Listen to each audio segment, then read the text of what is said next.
Amir Mamir, today we are going to deal with delay and disruption owing to the late issue of drawings, instructions and other information. Introduction. Most of the construction contract specific deals with this matter as it is particularly impossible to have all drawings and other information ready on the commencement date. It takes the form of contractor to submit a written request for drawings and other information required from the architect, engineer or the supervising officer for information. The date of this subject matter of a claim. The standard contract usually indicates when the information is given to be requested by the contractor. Contractual position.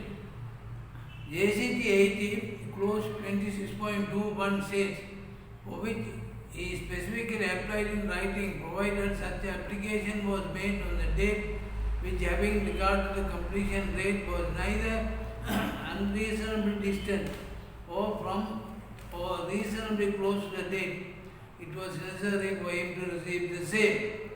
Legal precedent.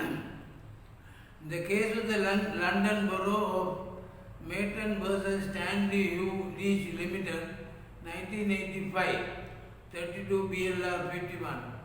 The form and timing of the contractor's written application were subject to a scrutiny by the court. The contract period in this case ran from a date possession, namely 27 September 1972, to a date of completion of 14 June 1985. On the 18th September 1972, Leach sent an architect a program setting out the work. Program possessed 16 weeks of the contract. A second program, which was dated 16 October 1972 and numbered 515, was prepared and forwarded to the architect. The second program indicates the dates on which the drawings and other information were required by Leach. It was argued by Leach that program 515 represents a request by Leach to org by Leach. It was argued by Leach that the program 515 represents a request by Leach to the architect for necessary information, drawings and other details or level, which was a prerequisite for an entitlement of time under clause 23(1), and payment for loss of expenses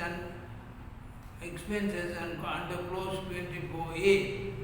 The arbitrator found partially in favor of Leach, and his decision was upheld by Justice Vinalot in the Chancery Division of the High Court. He observed, but if I think the purpose of the provision is to ensure the architect is not troubled with application too far in advance of time when they will be actually needed by the contractor, thus disrupting unnecessarily the work of the architect and his staff, and to ensure that he was left with insufficient time to prepare them. There is no reason why an application should not be made at the commencement of the work for all instruction, etc., which the contractor can foresee will be required in the course of works, provided that the date not specified for delivery of each set of instructions meets these two requirements.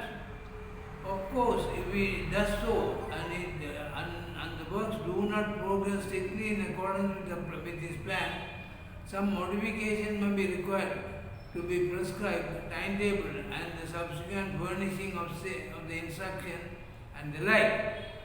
The wording of the ICE 6th edition condition, which differ from ICT 80's clause 77(4), gives the contractor an entitlement to levy a claim if he fails to issue the drawing, specification or instruction at a time reasonably in all circumstances.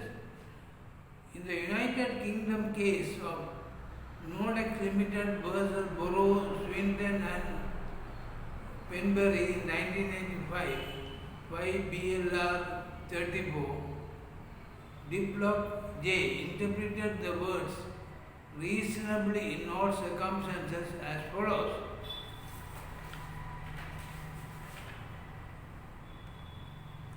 It is clear from these clauses which I have read that to give business efficacy to the contract, details and instructions necessary for the execution of the works must be given by the engineer from time to time in the course of the contract and must be given in a reasonable time.